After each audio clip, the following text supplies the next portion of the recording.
L'e-commerce et le digital sont ancrés dans les mœurs chinoises, avec des ventes en ligne qui représentent 40% du total mondial. Pour aider les marques de luxe tricolores à développer leur visibilité auprès de la clientèle chinoise, le comité d'échange franco-chinois de la Chambre de commerce et d'industrie de Paris-Île-de-France a organisé le 6 mars 2024 un événement inédit. Bonjour à tous, aujourd'hui nous sommes le 6 mars 2024. Comme vous le voyez, nous sommes dans les beaux locaux de la Chambre de commerce et d'industrie de Paris pour assister à un forum très intéressant intitulé « Savoir-faire en lumière, l'excellence française à la portée des consommateurs chinois ».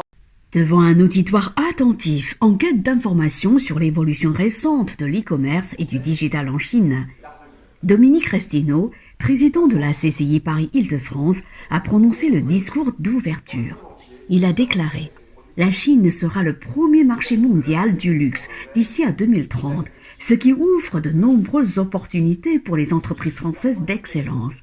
Les blogueurs et les influenceurs sont là pour les mettre en valeur auprès des consommateurs chinois. » Pour sa part, Éric Alauzet, président du groupe d'amitié France-Chine de l'Assemblée nationale, a affirmé « Nous sommes réunis ce matin pour apporter des outils et des solutions réalistes pour stimuler l'exportation de produits français en Chine. » Plusieurs représentants de sociétés françaises et chinoises se sont succédés sur l'estrade pour apporter leurs témoignages. Jonathan Sibony, fondateur et CEO de Luxury Insight, pionnier et leader de l'intelligence des données dans l'industrie du luxe, a expliqué les spécificités du marché chinois du luxe par rapport au marché français du fait de l'omniprésence des réseaux sociaux dans le quotidien des consommateurs chinois. Alors, je pense que c'est une stratégie gagnante et je pense même qu'il n'y a pas d'autre stratégie. C'est-à-dire qu'en réalité, il ne faut pas considérer simplement le fait de vendre en ligne, mais d'être présent en ligne. Quand vous êtes présent en Chine, en ligne, vous existez. Et donc, vous allez pouvoir communiquer à travers des réseaux comme WeChat, Douyin. Et ces réseaux vont transformer dans de la vente. Donc, en fait, il faut considérer le online en Chine comme un canal d'expression de la marque et de distribution, et pas simplement de l'e-commerce pur, comme on peut être habitué ici. La deuxième chose, c'est que dans le consumer journey, dans en fait, le passage du consommateur, il est beaucoup plus digitalisé en Chine, c'est-à-dire que les gens vont voir un produit en Chine, aller le voir en boutique, se renseigner sur WeChat et peut-être encore l'acheter en Chine. Donc il y a une espèce de ping-pong un peu permanent qui se fait entre les deux, et si vous n'êtes pas présent en ligne, alors vous risquez de casser cette espèce de parcours de consommateur et potentiellement de les perdre. Claire Henniman, directrice développement international du comité France Éclat, comité professionnel au service des secteurs de l'horlogerie, de la bijouterie, de la joaillerie, de l'orfèvrerie et des arts de la table, a partagé son expérience réussie en Chine grâce à une communication très active sur les réseaux sociaux chinois, WeChat, Weibo, Little Red Book. Avant de donner quelques conseils aux marques françaises désireuses de se développer en Chine. Je donnerais peut-être 3 conseils. Le premier serait de bien veiller à déposer sa marque en Chine. Le deuxième, de choisir le bon partenaire chinois pour accompagner la marque à se développer sur le marché.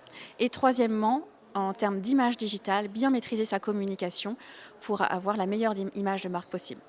Ila Koné, account manager chez T-Art, a expliqué que sa société basée à Paris a pour but de soutenir les marques et les influenceurs à travers les réseaux sociaux chinois, grâce notamment à de courtes vidéos. L'impact des réseaux sociaux sur le e-commerce traditionnel est vraiment important parce qu'en fait, de nos jours, les personnes qui achètent ne se basent plus sur les notations de produits ou sur les avis Google, mais vont plus faire confiance à des personnes comme elles, donc les influenceurs qui leur inspirent plus confiance et qui ont créé un lien et qui peuvent donc plus facilement vendre à travers leurs réseaux sociaux.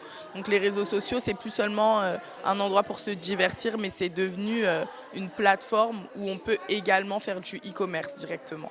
Cai Bixuan, créateur de contenu et influenceur sur Douyin, a expliqué comment, avec son épouse, il a réussi à attirer les e-consommateurs chinois grâce, là aussi, à de courtes vidéos sur les produits français de qualité.